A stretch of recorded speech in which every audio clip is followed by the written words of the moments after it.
My name is David Daniel Ball, and these are the headlines for Monday, the 24th of October, 2010. Today's tune, Mary Margaret Leneen Ford, a former governor of Queensland, and a Bible quote, "The fear of the Lord is the beginning of wisdom, and knowledge of the Holy One is understanding." Proverbs 9:10.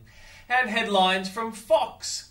Tiffany Hartley, the wife of a man who was allegedly shot and killed by Mexican pirates on a border lake with Texas, is telling President Obama that it's time for the U.S. to take on drug cartels.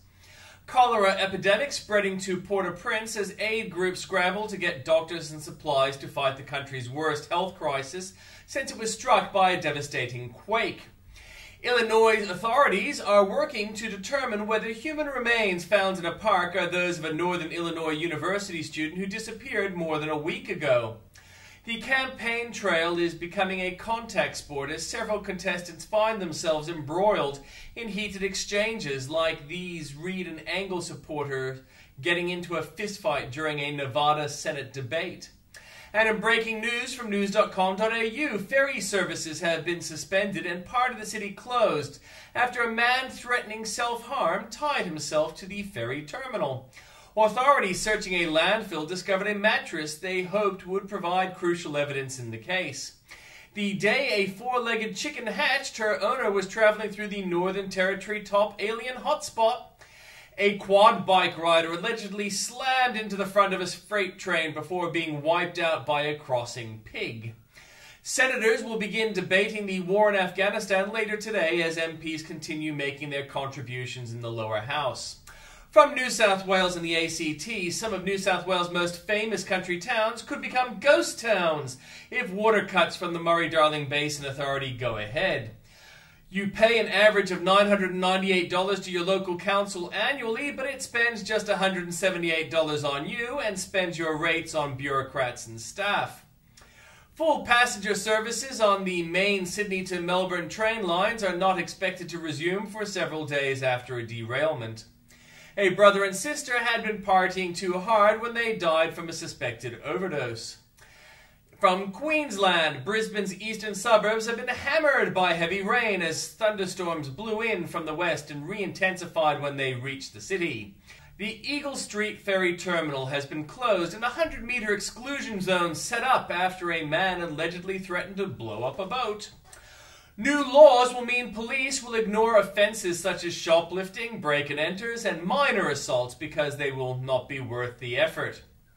3 years ago, Kim Dodwell watched the government tear down her Kedron house, and now she is fighting to save her second home. An arsenal of new speed enforcement technology is still not in use almost a year after the state government trumpeted its introduction. From Victoria, state schools have collected almost $300 million in compulsory school fees for students who are meant to get a free education. Ratbag renters across the state are treating some homes like rubbish dumps and drug dens, with some letting animals soil carpets. From the Northern Territory, a giant pig on the loose is scaring residents and stalking horses in Darwin's rural areas. From South Australia, a university researcher has found evidence of a major asteroid impact near the Queensland-South Australia border more than 300 million years ago. More than two-thirds of vehicles involved in fatal crashes on our roads this year were more than a decade old. The federal government's move to set up a detention centre in the Adelaide Hills faces delay if the House of Representatives today decides to order an inquiry.